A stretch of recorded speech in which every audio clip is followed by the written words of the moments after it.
আসসালামু আলাইকুম ওয়া ৰাহমাতুল্লাহি ওয়া বাৰাকাতুহু। প্ৰিয় দৰ্শক মণ্ডলী, আজি মই আকৌ আপোনালোকৰ ওচৰত নতুন এটা ভিডিঅ' লৈ আহিছোঁ। আপোনালোকে সকলোৱে ভিডিঅ'টো শেষলৈ চাব বুলি মই আশা ৰাখিলোঁ ইনশাআল্লাহ। আৰু আজিৰ ভিডিঅ'টো হৈছে পৰ্দা কিয় কৰিব লাগে, পৰ্দা কৰিলে আমাৰ কিমানখিনি ফায়দা হয়। যিসকল মহিলাই পৰ্দা নকৰে মই তেওঁলোকৰ বাবে এই ভিডিঅ'টো আগবঢ়াইছোঁ ইনশাআল্লাহ। আৰু এই ভিডিঅ'টো চোৱাৰ পিছত আমাৰ মা ভনীসকলৰ বহুত বেছি ফায়দা হ'ব। সেইকাৰণে আপোনালোকে সকলো যাতে ভিডিঅ'টো বেছি বেছিকৈ শ্বেয়াৰ কৰি দিয়ে। যিসকল মহিলাই পৰ্দা কৰিব বহুত টান পায়, পৰ্দা কৰিব ইচ্ছা নকৰে, তেওঁলোকক যদি পৰ্দা কৰিবলৈ দিয়া হয় তেনেহ'লে তেওঁলোকে বহুত অশান্তি পায়, বহুত পেৰেচানি উপভোগ কৰে, বহুত বেয়া লাগে, ভাল নালাগে পৰ্দা কৰিবলৈ।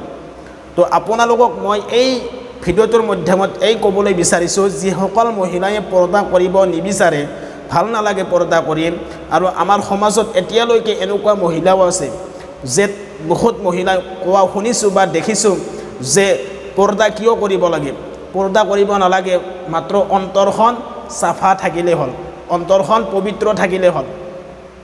আৰু সেইসকল মহিলাক চাবচোন আপোনালোকে, যিসকল মহিলাই নিজকে ক'ব যে অন্তৰখন পবিত্ৰ থাকিলে হ'ল, আকৌ সেইসকল মহিলাই ৰাস্তা ঘাটে উলংগ হৈ চুটি চুটি ড্ৰেছ পিন্ধি ওলাই যায়। ইফালে ক'ব যে অন্তৰখন পবিত্ৰ হ'ব লাগে, মানুহৰ অন্তৰখন পবিত্ৰ হ'লে সকলো ঠিকে থাকে, অন্তৰখন পবিত্ৰ নথকাৰ কাৰণে অপকৰ্মবিলাক হয়।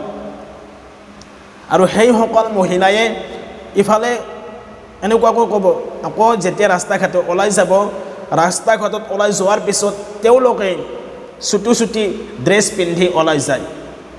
শেষত পুৰুষসকলৰ কুনজৰ পৰে, বেয়া দৃষ্টি পৰে তেওঁলোকৰ ওপৰত। আৰু এনেকুৱাকৈ ধৰ্ষণবিলাক আমাৰ সমাজত বেছি বাঢ়ি গৈ আছে। তো আপোনালোকৰ ওচৰত মই এই সৰু ভিডিঅ'ৰ ক্লিপ এটা মই এই কাৰণে দাঙি ধৰিব বিচাৰোঁ, যাতে আমাৰ মহিলাসকলে এই সৰু ছোৱালী এজনীৰ পৰা যাতে শিক্ষা লাভ কৰিব পাৰে, আৰু সেই ছোৱালীজনী কেনেকুৱাকৈ সুন্দৰভাৱে বুজাই দিছে। আপোনালোকে এই ভিডিঅ'ৰ ক্লিপটো চাওক ইনশাআল্লাহ। पापा देखना जरा इनमें से कौन सा हिजाब अच्छा लग रहा है। बेटा आपको हिजाब लाने की जरूरत नहीं है, मैं आपके लिए पहले से हिजाब लाया हूँ, ये लो। माशाल्लाह, मैं अभी ट्राई करके आती हूँ। अस्सलामु अलैकुम अंकल। वालेकुम सलाम बेटा, आओ आओ बैठो। अंकल, अब्बू ने आपको कल शाम को दावत पे बुलाया है, आपको जरूर आना है। जरूर आऊंगा। पापा जी देखो मैं कैसी लग रही हूँ। आपकी बेटी ने अभी से हिजाब पहन लिया, बड़ी बड़ी औरतें हिजाब पहनती है। अरे अंकल, फैशन खराब हो रही है। अरे बेटा हिजाब तो। रुको पापा, मैं समझाती हूँ, एक मिनट। भैया, इन दोनों चॉकलेट में से एक चॉकलेट उठा लीजिए जो आपको खानी है। भैया, आपने ये चॉकलेट क्यों उठाई? बहन, ये तो पैक है, वो तो खुल के गंदी हो गई। तो भाई, यही पर्दे का हिसाब है। अगर हम अपने आप को ढके रहेंगे तो लोगों की गंदी नजर से बचे रहेंगे। तो बहन, जरूरी थोड़ी ना है अभी से पर्दा करना। नहीं, अगर मैं पर्दा नहीं करूँगी तो सबसे पहले पापा को जहन्नुम में जलाया जाएगा, उसके बाद वो जलेंगे जो हमें गंदी नजरों से देखेंगे। নিশ্চয় আপোনালোকে বুজিব পাৰিলে এই কণমানি ছোৱালীজনীয়ে কেনেকুৱাকৈ সুন্দৰভাৱে দাঙি ধৰিছে যে পৰ্দা কৰিলে কিমানখিনি লাভ হয় মহিলাসকলৰ। আপোনালোকৰ ওচৰত মই সৰু এটা উদাহৰণ দিব বিচাৰোঁ। সেই ছোৱালীজনীয়ে সেই ভিডিঅ'টোৰ মাধ্যমত আমাৰ যে চকলেট আছে সেই চকলেটৰ উদাহৰণ দিছে। মই আপোনালোকৰ ওচৰত উদাহৰণ দিম কলৰ সৈতে। আমি সকলোৱে চিনি পাওঁ কল, আৰু আমি সকলোৱে কল খাওঁ। এজন ব্যক্তিক যদি বাকলি থকা বা বাকলি নথকা কল এটা দিয়া হয়, দুটা কল, বাকলি থকা কল আৰু বাকলি নথকা কল যদি এজন ব্যক্তিক দিয়া হয়, তেনেহ'লে সেই ব্যক্তিজনে কোনটো কল উঠাই ল'ব, বাকলি থকা কলটো উঠাই ল'ব নে বাকলি নথকা কলটো উঠাই ল'ব? সকলোৱে বাকলি থকা কলটো উঠাই ল'ব, কাৰণ বাকলি থকা কলটোত কোনো ধৰণৰ ধূলি বালি ভিতৰত লগা নাই, সেইবাবেহে বাকলি থকা কলটো লৈছে। বাকলি নথকা কলটো এই কাৰণে নলয়, সেই বাকলি নথকা কলটোত ধূলি বালি মাকতি লাগে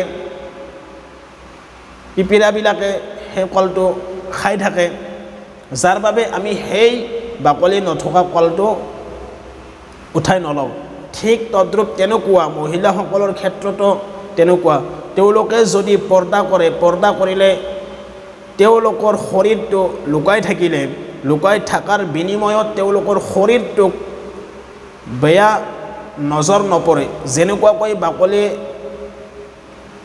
থকা কলটোত ধূলি বালি নালাগে ঠিক তেনেকুৱাকৈ যদি কোনোবা ছোৱালী বা মহিলাই পৰ্দা কৰে তেনেহ'লে বেয়া নজৰ বা বেয়া দৃষ্টি নপৰে কোনোবা চক্ৰান্তৰ বেয়া দৃষ্টি নপৰে যদি পৰ্দা কৰে আৰু যদি পৰ্দা নকৰে তেনেহ'লে তেওঁলোকৰ ওপৰত বেয়া দৃষ্টি বেয়া নজৰ পৰিব পুৰুষসকলৰ বেয়া দৃষ্টি বা বেয়া নজৰ পৰিব কোনোবা চক্ৰান্তৰ বেয়া নজৰ বেয়া দৃষ্টি পৰিব যদি পৰ্দা নকৰে বেয়া চক্ৰান্তৰ বেয়া দৃষ্টি ছোৱালীসকলৰ ওপৰত পৰে আৰু তেনেকুৱাকৈ আমাৰ সমাজত ধৰ্ষণ বহুত বেছি বৃদ্ধি হৈ গৈ আছে এইবিলাকৰ কাৰণে সেইকাৰণে মই সকলো মহিলাসকলক যাতে মই অনুৰোধ জনাইছোঁ আপোনালোকে সকলোৱে যাতে পৰ্দা কৰে নিজৰ নিজৰ লজ্জাস্থান নিজৰ নিজৰ শৰীৰটো যাতে লুকাই ৰাখে চুপাই ৰাখে যাতে কোনেও যাতে পৰ পুৰুষক নিজৰ শৰীৰটো নেদেখায় লুকাই ৰাখে ভালদৰে আৰু লুকাই ৰাখিলে নিজৰ শৰীৰটো সেফটি হৈ থাকিব ভালে থাকিব অৰ্থাৎ কোনো পৰ পুৰুষৰ বেয়া দৃষ্টি কোনো চক্ৰান্তৰ বেয়া দৃষ্টি আপোনাৰ শৰীৰত নপৰে যদি পৰ্দাই নকৰে তেনেহ'লে বেয়া চক্ৰান্তৰ বেয়া দৃষ্টি পৰিব অৱশেষত এনেকুৱাকৈ আমাৰ সমাজত ধৰ্ষণ বৃদ্ধি পায় সেইকাৰণে সকলোৱে যাতে এই কথাখিনিৰ ওপৰত আমল কৰে আৰু সকলোৱে যাতে ভিডিঅ'টো বেছি বেছি শ্বেয়াৰ কৰি দিয়ে আৰু সকলো মহিলাই যাতে এই কথাখিনিৰ ওপৰত আমল কৰে আৰু সকলোৱে যাতে পৰ্দা কৰে ইনশাআল্লাহ বহুতখিনি ফায়দা হ'ব